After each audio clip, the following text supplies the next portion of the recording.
Hi everyone, this is Dr. Sue from Purely Peds. I am again sitting outside. I feel like I just get so motivated when I'm sitting outside enjoying the sun and the nice weather. But I wanted to talk today about sunscreen. And as the sun is coming out more and more, the weather's getting warmer, we're spending more and more time outside. I just wanted to make sure that everyone realizes that even on cloudy days, sunscreen is very, very important. And it's important to reapply frequently, particularly to your young children. Now, what is recommended for children 6 months and up? And if they're younger than 6 months, what I recommend is keeping them in the shade out of direct sun as best as possible. But if they're 6 months and up, what I'd like for you to do is make sure you look into sunscreens that have more of a zinc oxide, a white base to them, a white film that creates a barrier protection. It's not chemical based. Some of the sprays and the oils that you'll see that are easy to apply and are pretty transparent to apply too, which makes them very, very tempting to us. That is not ideal, and chemical-based sunscreens are just not something I want to recommend for children or adults, to be honest. Some of my favorite brands, and please feel free to use your own, but I like Blue Lizard. In fact, Taylor and I both use Blue Lizard. I generally use a 50, and I recommend 50 for children as well. Anything that's really marketed as being higher than 50 is really not proven to be any different than the 50 SPF. So just keep that in mind. You don't have to spend extra money to go higher than 50 if you see that on the shelf. Make sure you take a look. Take a look at the ingredients. The less ingredients, the better. The ingredients that you can actually pronounce as well as for anything else, the better. Zinc oxide is one of the most common ingredients in the barrier protection sunscreens. So reapply often, particularly when you're swimming, spending time under the hose in the water. Make sure you reapply frequently. I usually say reapply every hour if you're going to be out in the sun. The hours between 10 and 2 are when the sun is most intense.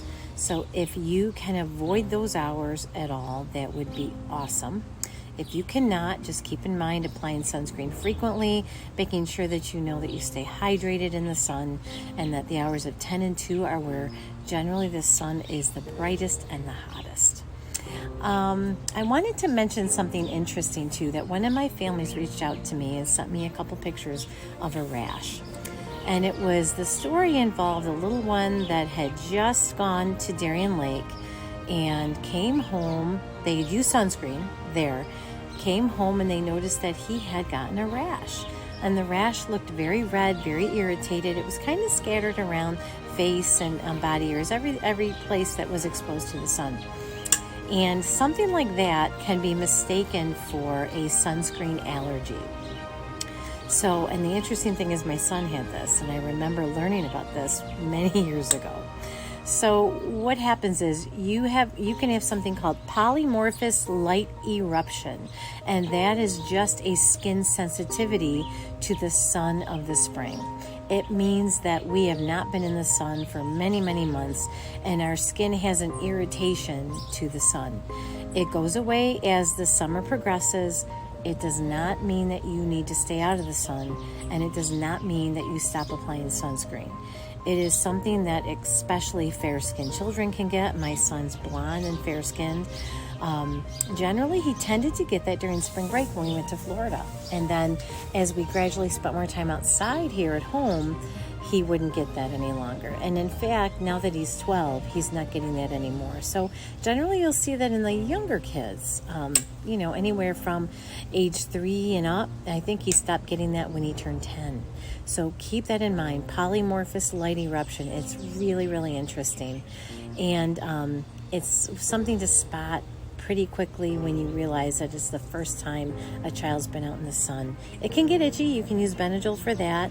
Remember, it's generally not a sunscreen allergy, but as a disclaimer, as always, please reach out to your pediatricians so they know you and your child best, and they can help you understand, is this possible a sunscreen allergy, or is it something like a polymorphous light eruption? And they can help you with that. So remember, guys, please stay hydrated, Sunscreen is very, very important. If you can use the barrier protections, they're best for your skin.